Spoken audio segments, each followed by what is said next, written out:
हे आहे BTV network आणि आपण पाहत आहात चॅनल B, प्रतिबिंब जनमनाचं.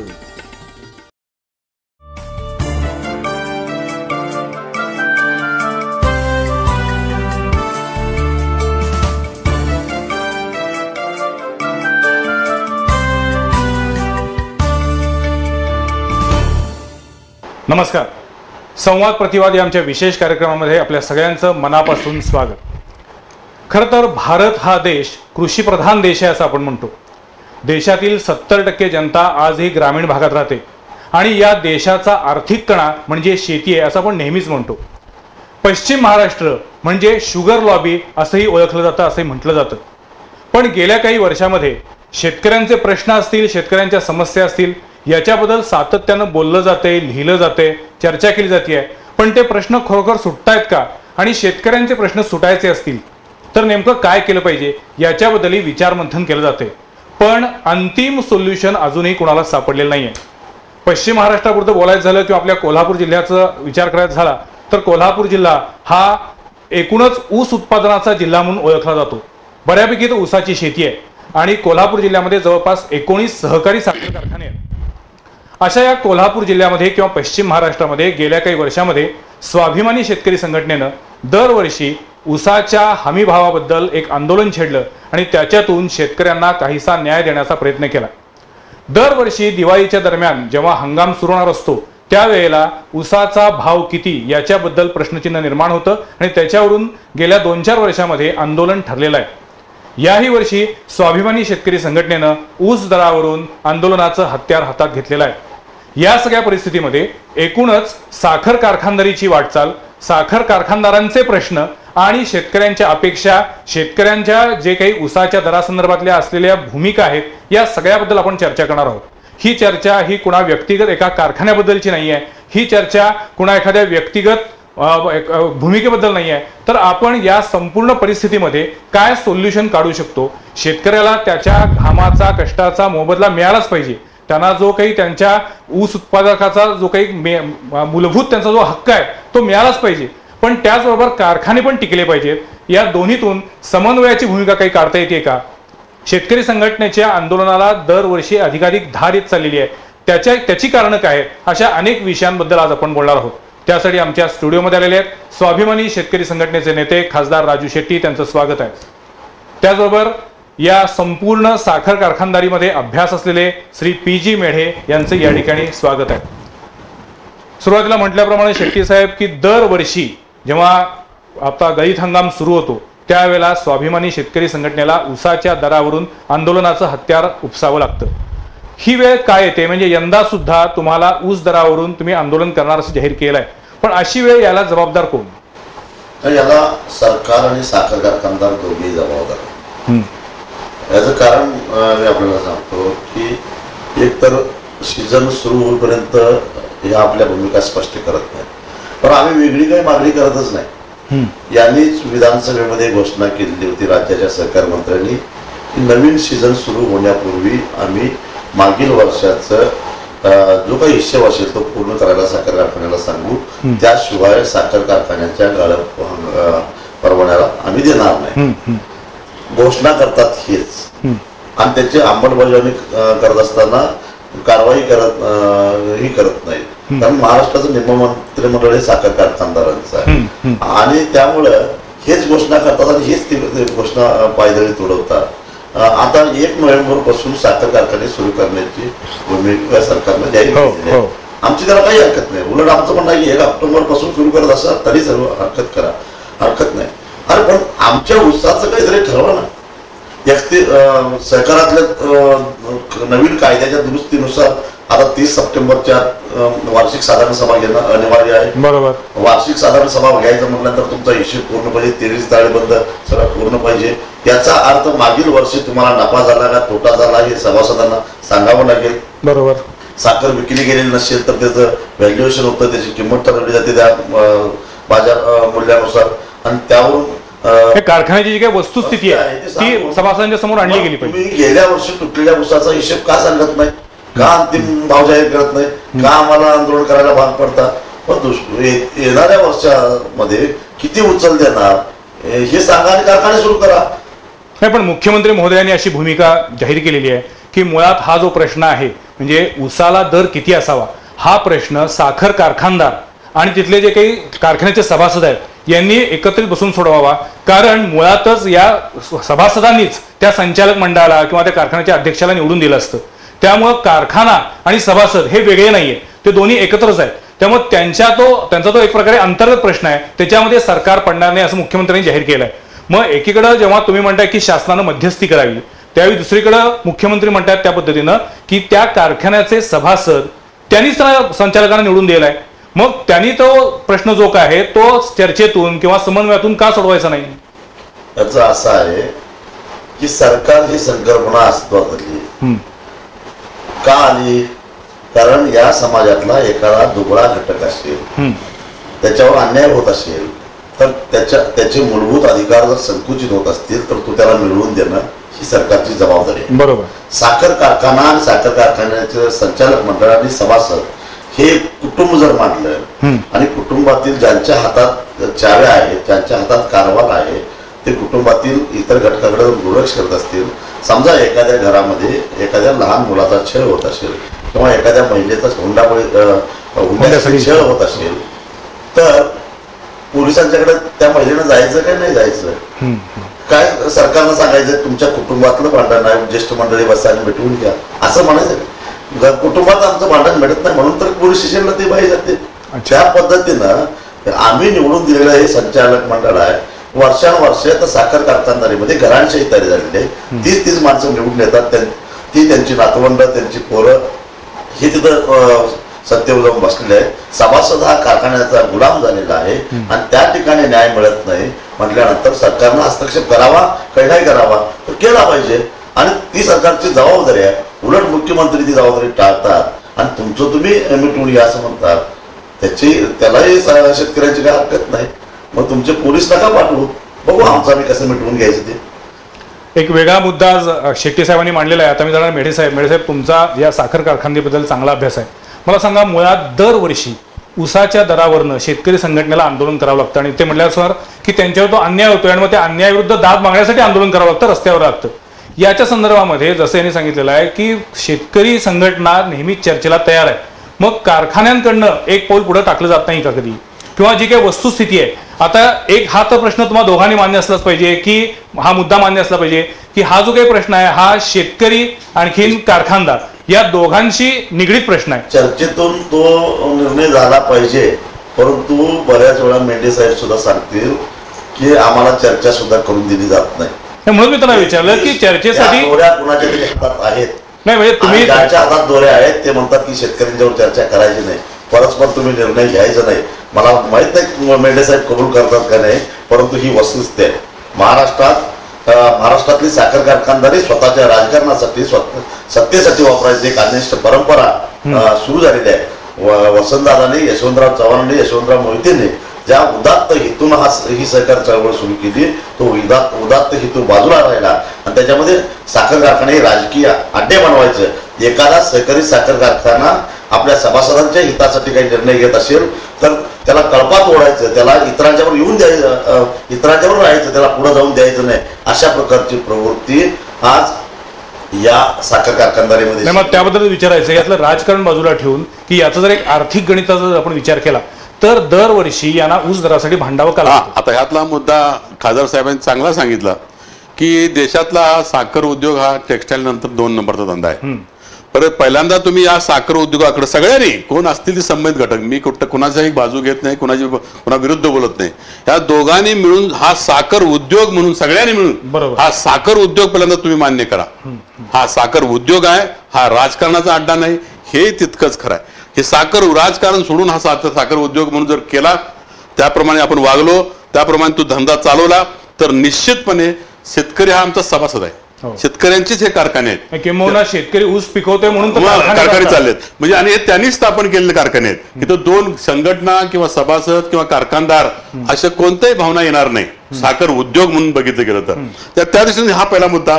मी त्याशी सहमत आहे. त्याप्रमाणे हा उद्योग म्हणून बघा म्हणून मी प्रत्येक वेळा आम्ही सुद्धा वैयक्तिकरित्या हा मुद्दा मांडलेला आहे. त्याचबरोबर आता तुम्ही आपण मुद्दा काढला की साखर ऊस दराचा.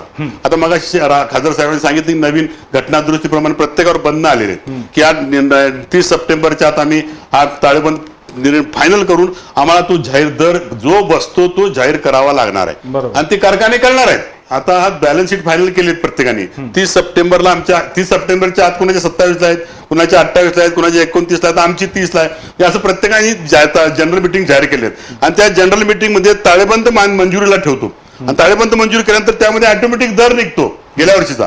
तो दर प्रत्येकाचा जाहीर होणार आहे. आता ही प्रथा चांगली राहणार आहे. या नोव्हेंबरच्या आत साहेबांनी सांगितल्याप्रमाणे म्हणजे ऑक्टोबरला सप्टेंबरला तो दर फायनल होणार आहे आणि आता आपण नोव्हेंबरला कारखाना सुरू करतोय म्हणजे आपण मागचा दर फायनल करून पुढे जातोय. आता दुसरा मुद्दा आला पहिला ॲडव्हान्सचा. म्हणजे शेवटी पहिला ॲडव्हान्स देताना ही अमुक मिळाला पाहिजे तमुक मिळाला पाहिजे हा जो आपण मुद्दा आहे ना की शेवटी साखरेचा दर जाहीर करताना हा कशावर अवलंबून असतो? साखरेचा उसाचा दर जाहीर करतो. उसाचा दर कशावर अवलंबून असतो? ऑब्व्हियसली मार्केटमध्ये जे फायनल प्रॉडक्ट आहे साखर, साखरेच्या दरावरती साखरेच्या दरावर हा अवलंबून असतो. साखरेचे दर आकाशात आहेत. म्हणजे साखरेचे दर आकाशात. आज मी दर सांगू शकत नाही. मी उद्या आता गेल्या वर्षीचं उदाहरण दिलं आपलं 12-13चं. आपला गेल्या वेळा कारखाना सुरू करताना 32-33 रुपये दर होते साखरेचे प्रति किलो. एक मिल म्हणजे एक्साईड ड्युटी विरुद्ध 32-33 दर रुपये. तो आम्ही कॅल्क्युलेशन केला. काय साधारणतः किती कॅल्क्युलेट दर बसतो? 27-28 रुपयाच्या पुढे दर बसत होता. तो विचार करून 25 रुपये द्यायला हरकत नाही. आम्ही त्याप्रमाणे आम्ही मान्य केला आणि जाहीर केला. सगळ्यांनीच 25 रुपये दर जाहीर केला. पण त्यानंतर काय झालं की हळूहळू साखरेचे दर खाली येत गेले. आज 27.5 वर जाऊन पडला. म्हणजे तो कॅल्क्युलेशन पहिलं शॉर्ट मार्जिन निर्माण झालं. म्हणजे कशामुळे झालं? आता मगाशी सरकारी साहेब बोलले ते बरोबर आहे. सरकारी धोरणच आमचं पाय बांधले, हात बांधले आणि पळा म्हणून सांगितले. नाही पण शेट्टी साहेब हा मुद्दा तुम्हाला मान्य आहे का? हे लॉजिक मान्य आहे का की साखरेच्या दरावरतीच उसाचा दर ठरणार? साखरेचे दर त्याचबरोबर उत्पादन खर्च बरोबर हे बाय प्रॉडक्ट आपण जे म्हणतो सगळ्याचीच असेल, कोजनरेशन असेल याच्यावरच बरोबर. पण मग जेव्हा साखरेचे दर हे फ्लक्च्युएट होत आहेत, कमी जास्त होत आहेत, तेव्हा उसाच्या दरावर त्याचा परिणाम होणार आणि त्यामुळे तो पहिला हप्ता आधीच जाहीर करा हा जो तुमचा आग्रह आहे, ह्या आग्रहातून तो विसंवाद घडतोय का? मग कुठे एक लक्षात घ्या की पहिल्या हप्त्यावर आम्ही अडून का बसतो तर बरेच लबाड साखर कारखानदार असे आहे की पहिल्या हप्त्यानंतर ते काही देतच नाही. त्यामुळं पहिला हप्ता ही आमची लक्ष्मण रेषा असते. याच्या खाली कुणी यायचं आणि मग आम्ही शेतकऱ्यांना स्वातंत्र्य देतो की गेल्या वर्षाचे त्या कारखान्याचे ताळेबंद तपासा, बॅलन्स शीट तपासा, त्या कारखान्याची गेल्या वर्षाची आर्थिक परिस्थिती काय आहे त्याच्यावरून या वर्षी तो कारखाना किती देऊ शकेल याचा अंदाज येतो. आणि म्हणून पहिले उचल एवढं एक लक्ष्मण रेषा आखली की याच्या खाली तरी यायचं नाही आणि मग याच्यापेक्षा जास्त किती निघू शकतो याचा अंदाज घ्या आणि मग तुम्ही कोणत्या कारखान्याला ऊस पुरवायचा तो निर्णय घ्या. म्हणजे ऊस उत्पादक शेतकऱ्याला त्याला एक किमान हमी भाव मिळवून द्यावा या दृष्टीने तुमची ती भूमिका असते. बरोबर आहे. पण आता तुम्ही गेल्या वर्षीचा जर आपण विचार केला तर गेल्या वर्षी तुम्ही ऐन दिवाळीमध्ये याच्याबद्दलचं आंदोलन छेडलं होतं आणि जे अत्यंत व्यापक झालं, नंतर त्याला हिंसात्मक वळण लागलं. यावर्षी तुम्ही 8 नोव्हेंबरला ऊस परिषद घेण्याचं जाहीर केलं आहे. एकीकडं राज्य शासनानं 1 नोव्हेंबरपासून गळीत हंगाम सुरू होईल असं सांगितलेलं आहे. म्हणजे ज्या वेळेला गळीत हंगाम सुरू होईल त्याच्यानंतर 8 दिवसानंतर तुम्ही ऊस परिषद घेणार, तोपर्यंत तुम्ही ऊसाच्या कांड्याला हात लावू देणार नाही अशी तुमची घोषणा असणार. मग अशा वेळेला ऊस तोडू देणार नाही तुम्ही अशी घोषणा असते तुमची. मग अशा वेळेला साखर कारखान्यांना कोंडीत पकडायचं ही तुमची भूमिका असते की त्याच्यातून काहीतरी तत्काळ निर्णय निघावा, आउटपुट यावा तुमची भूमिका असते? नाही, गेल्या वर्षी ऐन दिवाळीत आमच्या 3,500 शेतकऱ्यांना तुरुंगात टाकली, माझ्या सहित सगळ्यांना. 2 शेतकऱ्यांचा बळी घेतला आणि दिवाळी दिवशी शिमगा करण्याची वेळ आमच्या शेतकऱ्यांच्या वर आली. म्हणून किमान या दिवशी आमच्या लेकी बळीस मायेवासने असतात त्यांना सण साजरा करू द्या म्हणून आम्ही जरा दिवाळी झाल्यानंतर ऊस परिषद घ्यायचं ठरवलं. पण मग तोपर्यंत तुम्ही ऊस तोडणी करू देणार नाही? आम्ही संधी दिलेली आहे त्यांना. चर्चेचे दरवाजे ऑक्टोबर महिना संपूर्ण ऑक्टोबर महिना चर्चेला तयार आहोत. सरकार काय निर्णय घेणार नसेल तर साखर कारखान्याबरोबर थेट आम्ही चर्चा करायला तयार आहोत. जिल्हाने आहे चर्चा करायला तयार आहोत. राज्य विभागने आहे चर्चा करायला आम्ही तयार आहोत. राज्य सरकारबरोबर चर्चा करायला तयार आहोत. मुख्यमंत्र्यांना जर असं वाटत असेल की कारखाना आणि शेतकऱ्यांनी बसून करावं, पण ही बैठक कुणाच्या तरी मध्यस्थीशिवाय होत नाही. मध्यस्थ कुणीतरी लागतो. एकतर ज्या जिल्ह्यामध्ये ऊसाचं पीक अधिक आहे अशा जिल्ह्याच्या पालकमंत्र्यांना मुख्यमंत्र्यांनी सांगावं की पुढाकार घेऊन तुम्ही जिल्हा न्याय, कारण जिल्हा न्याय परिस्थिती वेगळी असते. रिकव्हरी, कारण ऊसाचा दर हा रिकव्हरीवर ठरतो, तुटली वाहतुकीचा खर्च किती येतो त्याच्यावर ठरतो. त्यामुळे जिल्हा न्याय परिस्थिती बदलू शकते हे आम्हालाही मान्य आहे. गेल्या वर्षी तुम्ही 3,000 रुपये पहिला हप्ता म्हणून मागितले होते, पण प्रत्यक्षामध्ये नंतर चर्चेअंती तुम्ही 2,500 रुपयापर्यंत तुम्ही ते तडजोड करून तुम्ही तो दर मान्य केला होता. यावर्षी तुमचा किमान दर काय असेल, मागणी काय असेल? आम्ही असंच ठरवलेलं आहे की केंद्र सरकारनं त्यांची FRP जाहीर केलेली आहे. केंद्र सरकारनं FRP 2150 जाहीर केली, 9.5% रुपये आणि 1% रिकव्हरीला वाढणार. 2150 पर्यंत जाईल असं 2100 हा 9.5 रिकव्हरी. ओके, त्याच्यानंतर 221 रुपये प्रत्येक 1% वाढ जाईल. 250 त्याचा प्रीमियम आहे. केंद्र सरकारनं जाहीर केलं. बरोबर. आपल्याकडे SAP जाहीर करायची पद्धत नाही राज्य सरकारची, त्यामुळं आणि मंत्री समितीचा आम्ही कधीच ऐकत नाही. पण केंद्र सरकारची FRP तुम्हाला मान्य आहे का? नाही, मान्य नाही आम्हाला. त्याच्यापेक्षा जास्त मिळालं पाहिजे. त्यामुळं आमचं असं म्हणणं आहे तर साखर कारखान्यांनी त्यांचा प्रस्ताव द्यावा. ओके. की आम्हाला एवढं द्यायला परवडतं. ओके. आम्ही त्यावेळी चर्चेला जाऊ की तुमचा एवढा दर बसतो, एवढी पहिली उचल बसते, हा हिशोब आम्ही आमचा सांगू आणि चर्चेतून काहीतरी मध्यम मार्ग निघू शकतो. आणि मग तो प्रस्ताव घेऊन आम्ही ऊस परिषदेच्या निमित्त, कारण त्याच्या आधी आम्ही संपूर्ण महाराष्ट्रभर जनजागृती करून शेतकऱ्यांच्या काय वस्तुस्थिती, आंतरराष्ट्रीय बाजारपेठ काय सांगते, भविष्यामध्ये ब्राझील काय भूमिका घेणार आहे, इथेनॉलचं उत्पादन किती होणार आहे, साखरेचं उत्पादन किती होणार आहे, जागतिक बाजारपेठेची मागणी काय आहे, देशांतर्गत बाजारपेठेची परिस्थिती काय आहे, शिल्लक साठा किती आहे, याच्यावर साखरेचे भाव ठरतात. आणि आमचे अंदाज सहजासहजी कधी चुकत नाहीत. आणि त्या पद्धतीने गेल्या 15 वर्षाचे आमचा अनुभव पणाला लावून आम्ही आमचे कॅल्क्युलेशन्स करतो. कारण आम्हाला माहिती आहे कारखाने आमचेच आहेत. आम्हाला सोन्याच्या कोंबडीचे अंडेच खायचे आहेत, कोंबडी मारायची नाही. अतिशय चांगला आणि महत्वाचा मुद्दा मांडलाय. एका मुद्द्याकडे मी पुढच्या येणार आहे, तो म्हणजे सर्वसामान्य जो शहरी माणूस आहे त्याच्या दृष्टीने आम्हाला माहिती सांगा की एका एकरामध्ये साधारणपणे किती टन ऊसाचं उत्पादन निघतं, तुमचा त्यातला अभ्यास काय सांगतो, सरासरी सांगा. आणि त्याच्यासाठी किती खर्च येतो, म्हणजे 1 टन उत्पादनासाठी किंवा एका एकरामध्ये ऊस लावायचा असेल त्यातून किती टन उत्पादन मिळतं आणि त्यासाठी किती खर्च येतो? असं आहे की गेल्या वर्षी सरासरी उत्पादन थोडस वाढलं तर मेंढे साहेब जवळपास 32 टनापर्यंत 32-35 टनापर्यंत गेलो. त्याच्या आधी पूर्वी थोडस कमी होतं.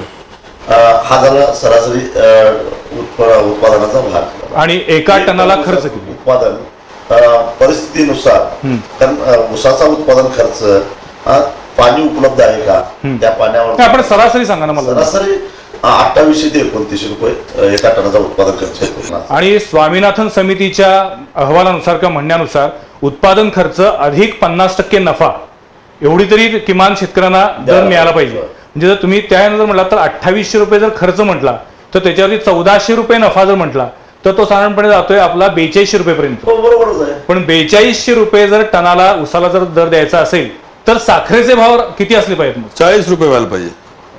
मग पुन्हा जे एक विषचक्र तयार होतं यातनं की एकीकडं या देशातल्या या राज्यातल्या शेतकऱ्यांना त्यांच्या उत्पादित मालाला चांगला दर मिळालाच पाहिजे, त्याबद्दल दुमत नाही, अजिबात काही त्याबद्दल प्रॉब्लेम नाही. पण त्याच्या पुढे जाऊन या देशामध्ये, या जिल्ह्यामध्ये, या राज्यामध्ये एक सर्वसामान्य माणूस राहतो, जो नोकरदार असतो, जो हमाली करतो, जो कष्टकरी असतो, तो शेतकरी असत नाही. शेतकरी आहेत तसे बाकीचे लोक पण आहेत. त्या लोकांना हा महागाईचा बोजा आपण किती काळ अजून वाढवत नाही? त्याला उत्तर आहे ना. त्या साखर उद्योगातून मोठ्या प्रमाणामध्ये केंद्र आणि राज्य सरकार कर वसूल करतं. त्या कराचा बोजा कमी करा. म्हणजे पुन्हा एकदा तुमचा लढा आहे तो सरकारशी आहे, शासनाशी आहे. बरोबर आहे. आधी सरकारशी लढा, 8,000 कोटी. बरोबर आहे ना? 8,000 कोटी रुपये एका राज्यातून जर महसूल गोळा होत असेल तर आम्ही 8 लाख ऊस तोडणी मजुरांना रोजगार देतो. बरोबर. या साखर उद्योगाच्या माध्यमातून. आणि साखर कारखान्यामध्ये काम करणारे कामगार वेगळेच, ट्रकचं पंक्चर काढणारे अनेक घटक त्याच्यावर अवलंबून आहेत. बरोबर आहे, मान्य. पण हा जो मतातला मुद्दा आहे, एवढ्या लोकांना रोजगार निर्माण करणारा राष्ट्रीय रोजगार हमी योजनेच्या अंतर्गत जेवढ्या लोकांना मजुरी मिळते त्याच्या दुप्पट लोकांना मजुरी देणारा हा धंदा आहे.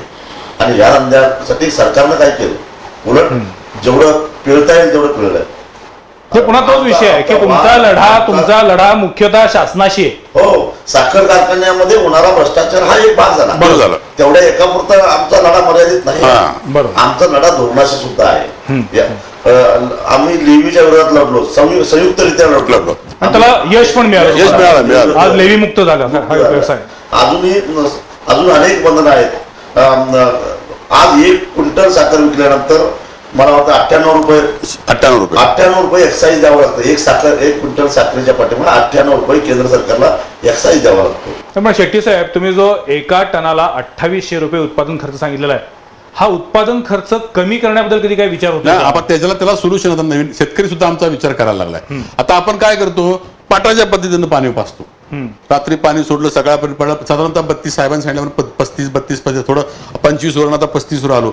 समजा आपण याला एक ठिबक सिंचनचा आपण वापर केला नवीन तंत्रज्ञानाप्रमाणे ठिबक सिंचनचा, तर 60 टनावर नक्की जाऊ आपण. प्रोडक्शन वाढेल. शिवाय प्रोडक्शन कॉस्ट कमी. 1 टन ऊस करायला 2,77,000 लिटर पाणी लागतं कशाला, पाटाच्या पद्धतीनं जुन्या.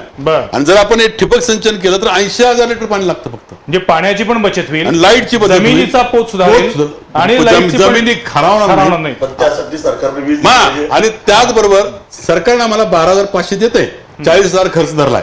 पण ते सबसिडी सुद्धा आता साहेब सरकारमध्ये आहेत की 2-3 वर्ष आम्हाला मिळत नाही. आम्ही ते 75% करा म्हणून लागलो साहेब. ते द्यायला पाहिजे. म्हणजे शेतकऱ्यांचा उत्पादन खर्च कमी होईल. साखरेचा जर आमच्या हातात नाही, ऊसाचा उत्पादन आमचेच शेतकरी आहेत, त्यांचं उत्पादन कसं कमी करायचं आपण प्रयत्न करू. त्यासाठी तुम्ही आम्हाला हातभार लावा.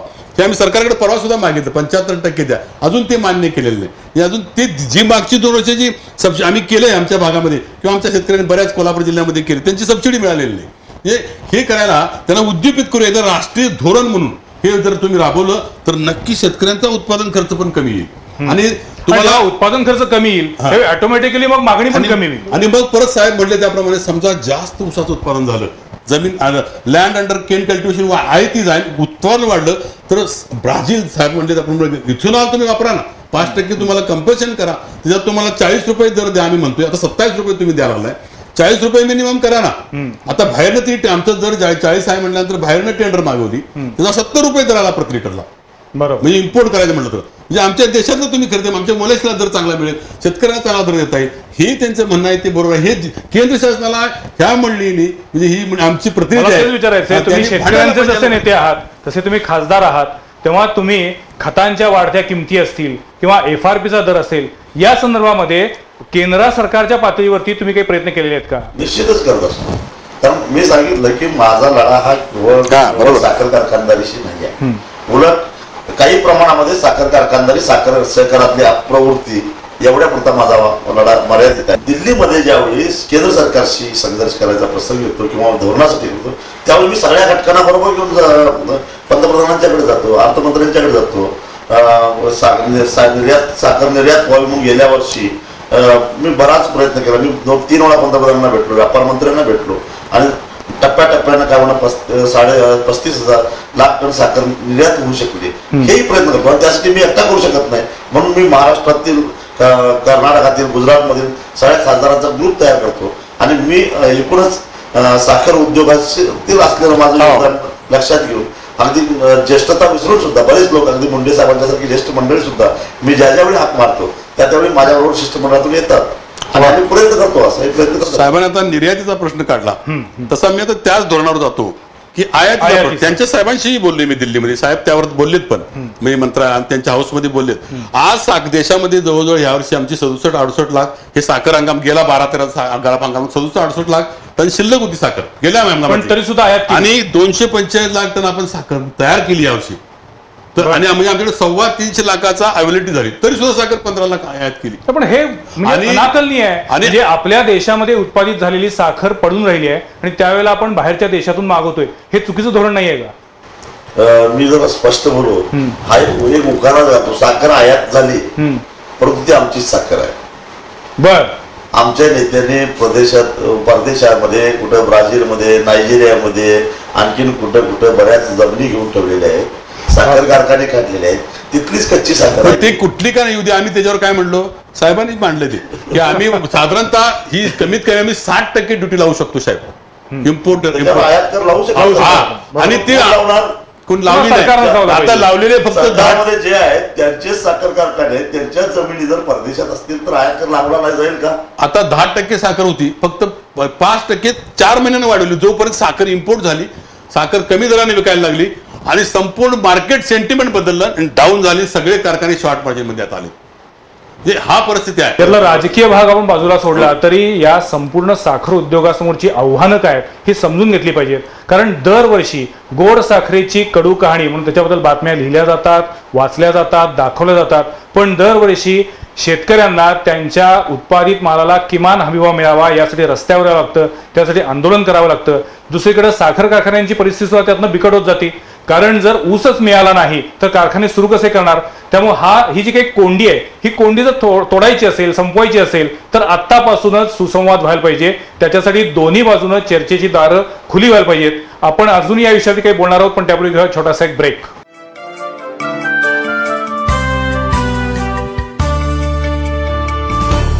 पूजा बिल्डर्स अँड डेव्हलपर्सचा कोल्हापुरातील पहिला 11 मजली प्रकल्प वंडर 11. मजबूत आलिशान घर, सुंदर आयुष्यात भर. 7व्या मजल्यापर्यंत रेडी पोझिशन, 8व्या मजल्यापासून बुकिंग सुरू. संपर्क Pooja builders and developers. Phone 94 220 43 745 268 8303. Pooja builders and डेव्हलपर्सचा पन्हाळ्याच्या निसर्गरम्य परिसरातील तयार भव्य गृह प्रकल्प. वास्तव्याचा सुखद अनुभव घ्या. पूजा ग्रीनलँड्सच्या टुमदार बंगल्यात. मोजकेच बंगले शिल्लक. प्रत्यक्ष पाहून बुक करा. पूजा बिल्डर्स अँड डेव्हलपर्स. संपर्क 94 22 51 39 55. Style, fashion, comfort, feel, blue man.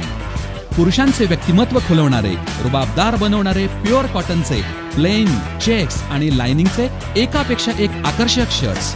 Blue man 100% export होणारे दर्जेदार इटालियन फॅब्रिक, मजबूत स्टिचिंग, परफेक्ट फिटिंग. यामुळेच ब्लू मॅन शर्ट्स बनतात तुमच्या व्यक्तिमत्वाची ओळख. ब्लू मॅन शर्ट्सचे फॅक्टरी आउटलेट असलेले राजारामपुरी 3ऱ्या गल्लीतील श्री महावीर गारमेंट्स सादर करत आहे ब्रँड प्रमोशन ऑफर. 1 शर्ट खरेदीवर 1 शर्ट फ्री मिळवा. 2 शर्ट खरेदीवर 3 शर्ट फ्री मिळवा आणि 3 शर्ट खरेदीवर तब्बल 5 शर्ट मिळतील फ्री. अशी संधी नेहमी येत नाही. आजच राजारामपुरी 3ऱ्या गल्लीतील महावीर गारमेंट्सच्या शोरूमला किंवा पुणे बेंगलोर हायवे उजळाईवाडी येथील ब्लू मॅन फॅक्टरीला भेट द्या. Blue man, the name for trust, quality, style and elegance. कोल्हापुरात आल्यावर आधी दर्शन श्री महालक्ष्मीचं आणि मग वळायचं अर्थातच अन्नपूर्णाकडं. महालक्ष्मी मंदिरापासून अगदी 2च पावलावर असलेलं हॉटेल अन्नपूर्णा. हॉटेल अन्नपूर्णा, जिथं शुद्ध, सात्विक आणि स्वादिष्ट साऊथ इंडियन अल्पोपहार अगदी सकाळी 7 वाजल्यापासून तर मिळतोच. शिवाय भोजनासाठी पंजाबी डिशेस सह अप्रतिम महाराष्ट्रीयन थाळी सुद्धा. प्रसन्न इंटिरियर सह प्रशस्त एसी डायनिंग हॉल, स्वच्छता आणि टापटीप नजरेत भरणारी, विनम्र सेवा देणारा स्टाफ आणि तृप्त करणारे शाकाहारी स्नॅक्स आणि भोजन. अन्नपूर्णा म्हणजे पोटपूजा करण्याचे सर्वोत्कृष्ट दालन. मित्रपरिवारासह शुद्ध शाकाहारी जेवणाचा आनंद लुटण्यासाठी हॉटेल अन्नपूर्णा. कोल्हापुरात आल्यावर श्री महालक्ष्मीचं दर्शन घ्यावं. जवळच्याच हॉटेल अन्नपूर्णाला भेट देऊन तृप्त व्हावं. हॉटेल अन्नपूर्णा, भवानी मंडप जवळ, अजब पुस्तकालया शेजारी, भाऊसिंगी रोड, कोल्हापूर.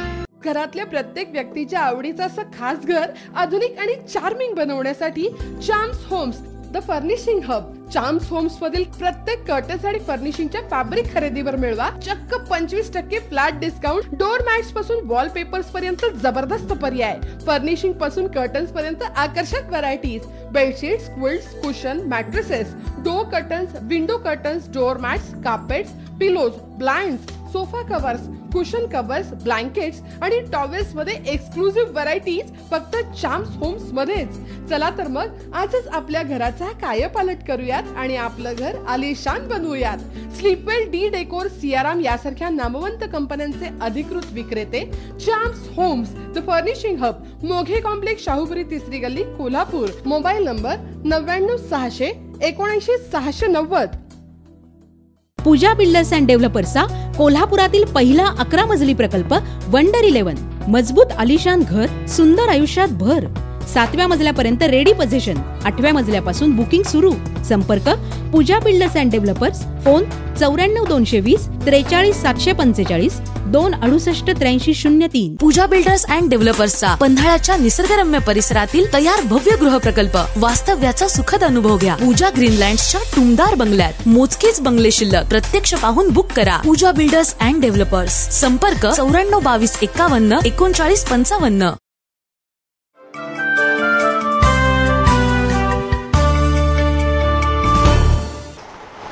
ब्रेक नंतर पुन्हा एकदा आपल्या सगळ्यांचं स्वागत. संवाद प्रतिवाद मध्ये आज आपण बोलत आहोत साखर उद्योगासमोरील आव्हानं आणि उसाला किमान हमीभाव मिळावा यासाठी शेतकरी संघटनेला करावं लागणारं आंदोलन याबद्दल. आता आपण म्हटलं त्या पद्धतीनं 1 नोव्हेंबर पासून या वर्षीचा गळीत हंगाम सुरू होतोय. 8 नोव्हेंबरला तुम्ही ऊस परिषद घेणार आहात.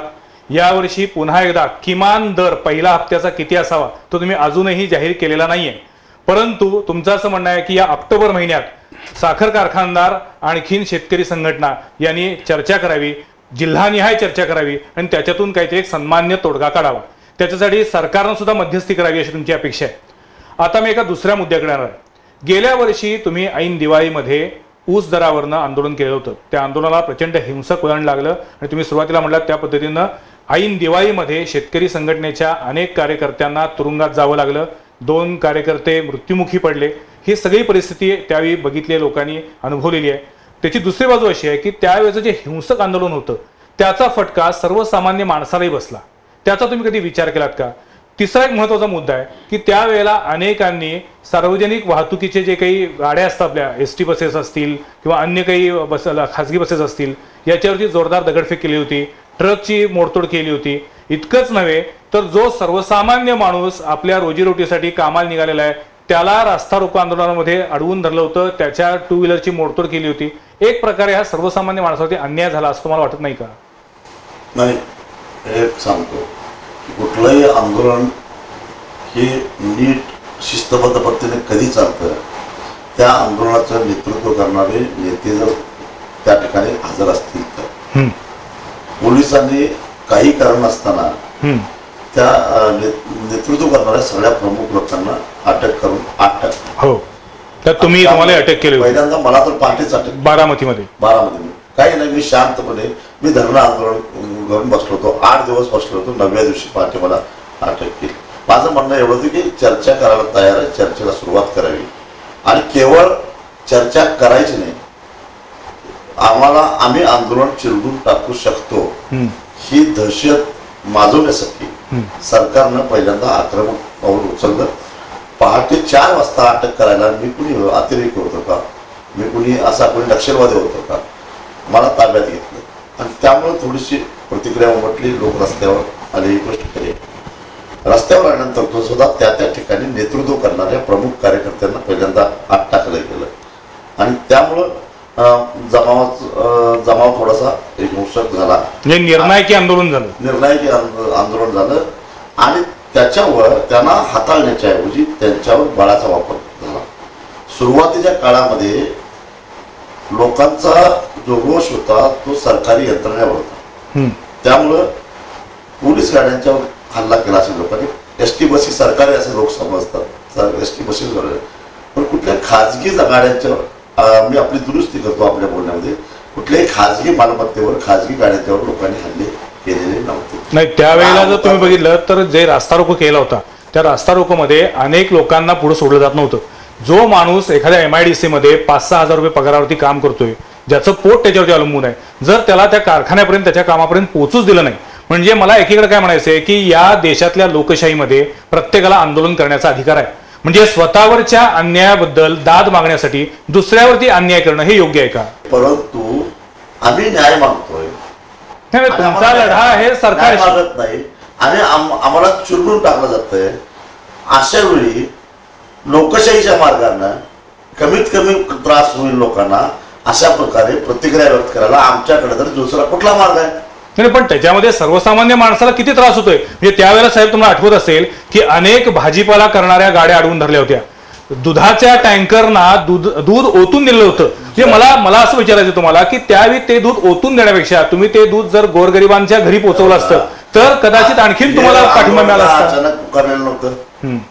आम्ही सांगितलेलं होतं की उद्या जर का आमची दिवाळी साजरी होत नसेल तर आम्ही कुणाची दिवाळी साजरी होणार नाही, चक्का जाम आंदोलन करू, एक चाक करून देणार नाही. म्हणजे हे हा पूर्व इशारा देऊन हे आंदोलन झालेलं होतं, हे अचानक झालेलं नव्हतं. समाजाला सुद्धा जरा सहृदयता दाखवली पाहिजे. उन्हातानामध्ये राबणारा शेतकरी त्याला त्याच्या बायका मुलांना आरोग्याच्या सुविधा मिळत नाही, धड शिक्षण मिळत नाही आणि त्यानं रक्त आटवून शेती केलेली तरी सुद्धा त्या शेतीमालाचे भाव मिळत नाही.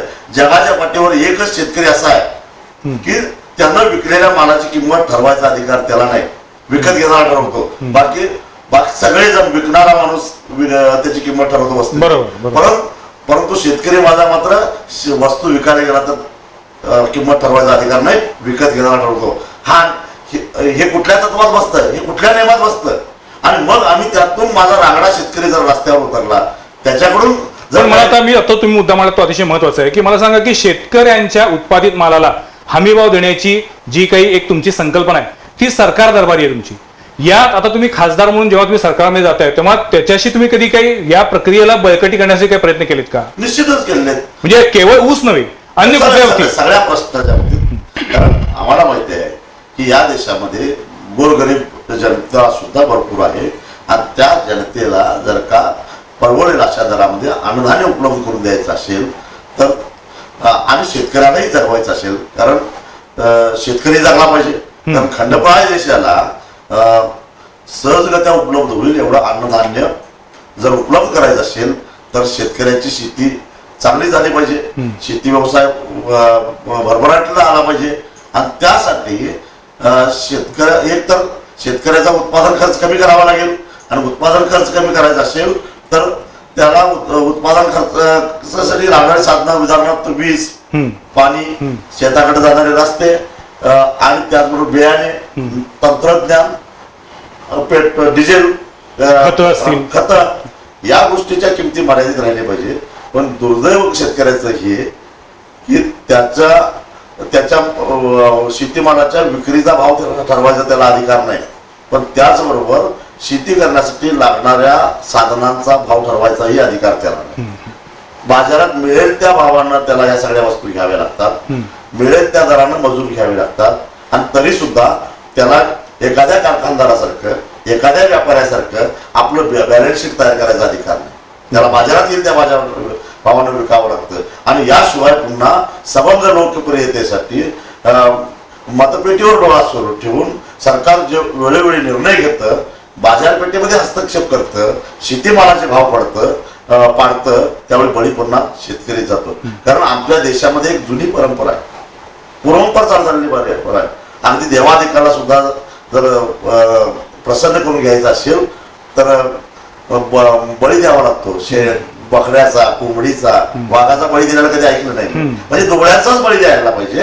त्या पद्धतीनं या समाजातला दुबळा घटक कोण तर शेतकरी, त्याचा बळी द्या आणि शेतीमालाचे भाव पाडा. आणि आम्ही महागाई कमी केली, अन्नधान्य मुबलक तुम्हाला उपलब्ध केलं आणि मतं मागितली, अशा प्रकारची दुटप्पी भूमिका जी काय तुमचा रोख अन्न सुरक्षा विधेयकाबद्दल आहे का? निश्चित सगळ्याच. अन्न सुरक्षा विधेयकाला तुमचा पाठिंबा की विरोध आहे?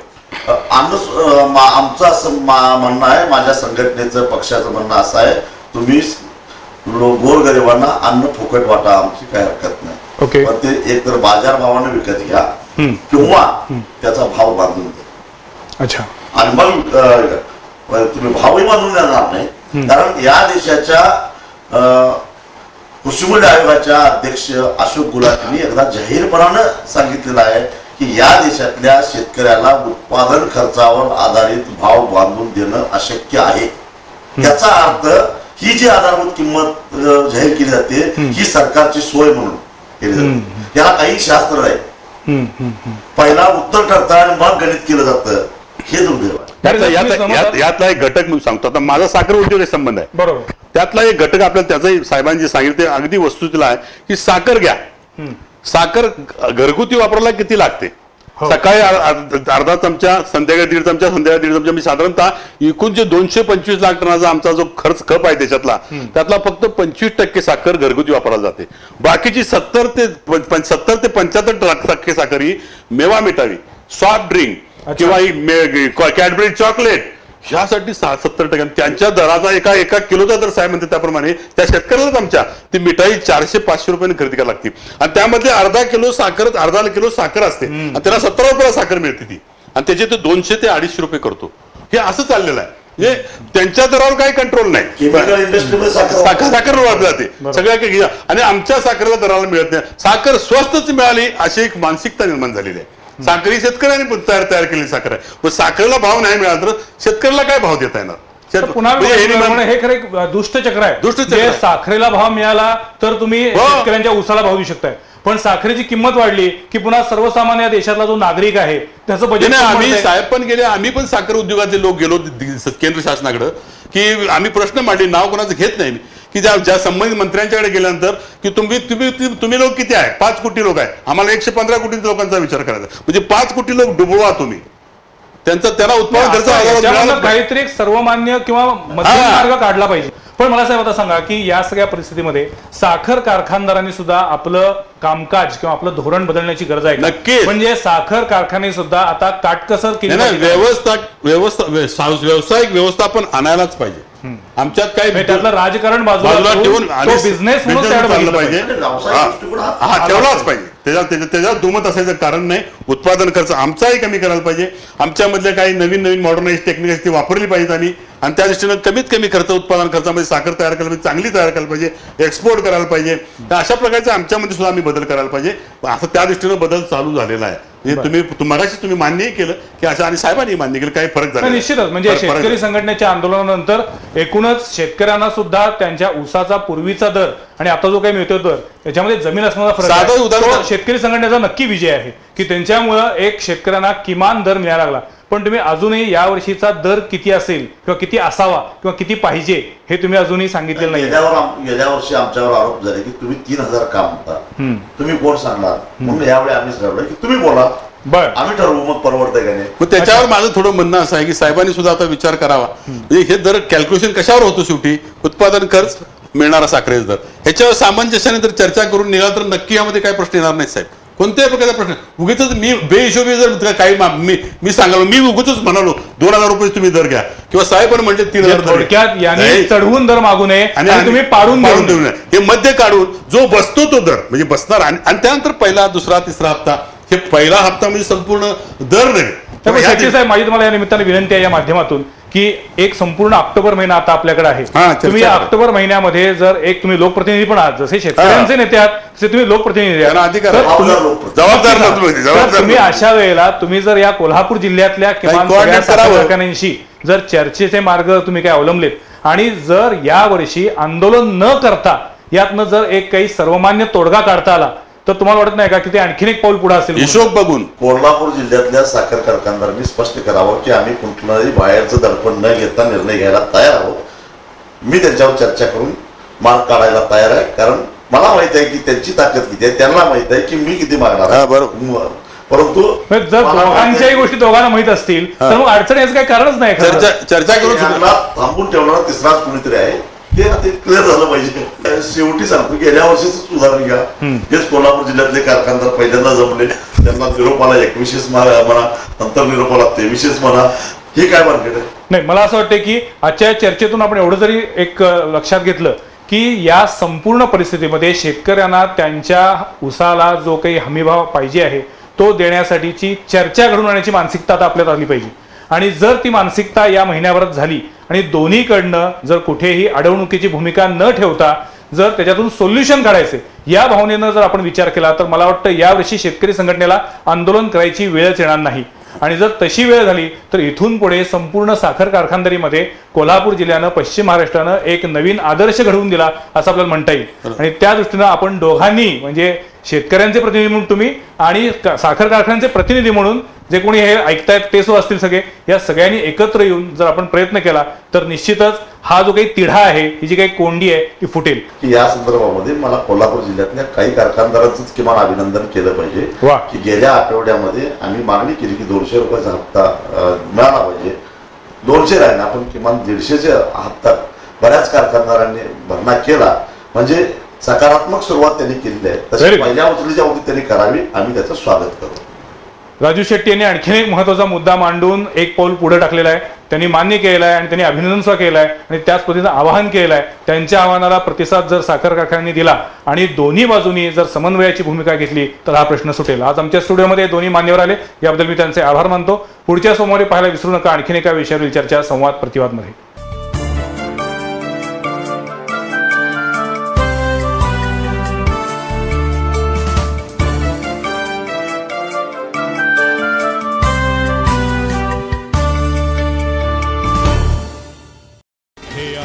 BTV नेटवर्क आणि आपण पाहत आहात चॅनल बी, प्रतिबिंब जनमनाचं.